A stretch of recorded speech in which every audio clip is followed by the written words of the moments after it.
qu'est-ce que le trouble dissociatif de l'identité ? Merci d'avoir posé la question. C'est un trouble psychologique plus connu sous le nom de la double personnalité ou des personnalités multiples. Des dénominations popularisées notamment par le cinéma dans la culture populaire. Pensons au film Split de Night Shyamalan ou à Psychose d'Alfred Hitchcock. Il raconte l'histoire de personnages qui mènent des doubles vies sans même en être conscients. Mais en quoi consiste le TDI ?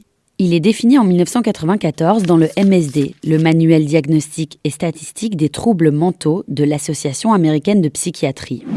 Le diagnostic requiert chez un individu atteint du TDI un dédoublement de la personnalité avec au moins 2 identités bien distinctes qui prennent tour à tour le contrôle du comportement d'une personne.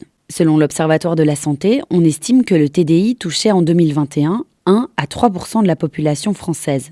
Mais son diagnostic reste flou, donc le nombre de diagnostiqués également. Les patients atteints d'un TDI vont notamment faire l'expérience de gros trous de mémoire sur des événements du quotidien, oublier durant un instant des informations importantes et banales de leur vie. Qui elles sont, où elles se rendent, ce qu'elles font comme métier.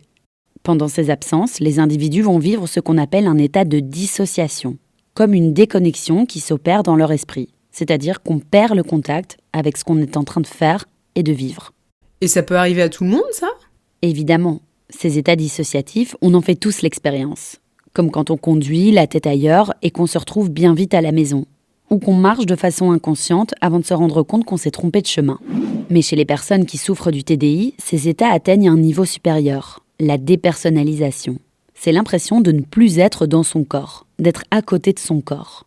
De plus, les individus qui souffrent du TDI peuvent aussi faire l'expérience de symptômes plus lourds, comme un trouble anxieux ou un trouble de l'humeur.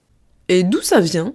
Les psychologues et psychiatres imputent souvent le TDI à un stress post-traumatique, dû à des événements perturbants arrivés dans l'enfance. Par exemple, des situations extrêmement violentes, comme des agressions sexuelles. Ce sont ces épisodes qui vont conduire quelqu'un à, inconsciemment, se mettre dans un état dissociatif.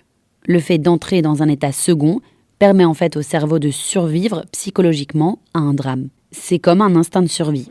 On constate cette tendance chez des vétérans qui ont vécu des violences insoutenables en tant que soldats, ou chez les enfants victimes de violences sexuelles. Et est-ce qu'on en guérit ? Difficilement.